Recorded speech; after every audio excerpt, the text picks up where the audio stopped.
Efficaces et économiques, ces étiquettes de fabrication maison sont mes préférées. Combien de fois ai-je cru me souvenir de ce que j'avais semé ou planté, et quelques jours et semaines plus tard, tout était oublié. Dans ma nouvelle vidéo, je vais vous montrer comment confectionner ces étiquettes, les conserver et les utiliser.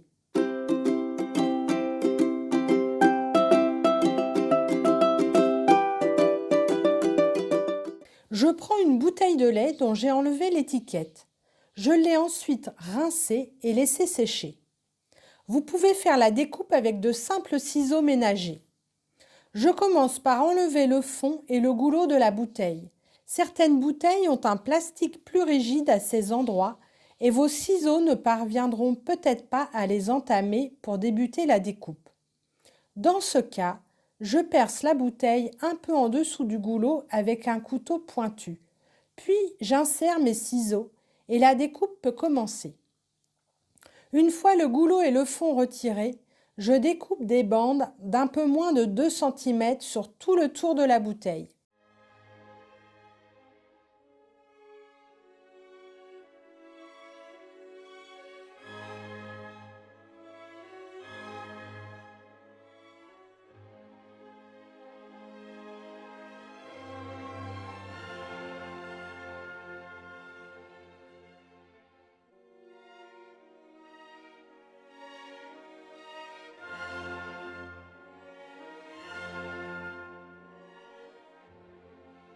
Je découpe ensuite ces bandes en bandelettes d'environ 7 cm de long.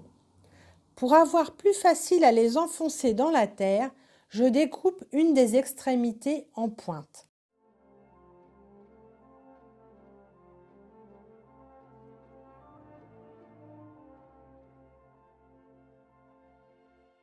Le moyen le plus pratique de les conserver est de les placer dans un petit pot.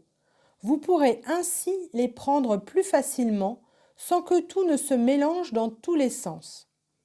J'ai déjà essayé de les attacher avec une ficelle ou un élastique, mais cela se termine toujours par le paquet qui se répand partout et se disperse. J'ai choisi un feutre permanent noir pour faire les inscriptions sur ces étiquettes. Le plastique souvent brillant ne permettra pas à n'importe quel stylo d'écrire dessus.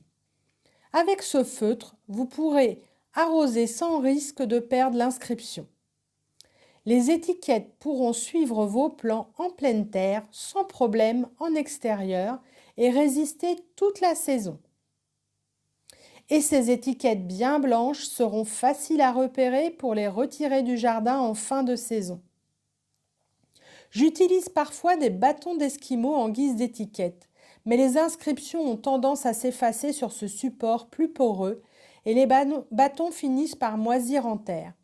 Par contre, ils finissent par disparaître dans le sol au fil du temps. Ce n'est pas grave si on les oublie. J'espère que cette astuce vous aura plu et qu'elle vous sera utile. Alors à bientôt et n'oubliez pas de vous abonner pour ne rien louper de la suite des aventures potagères.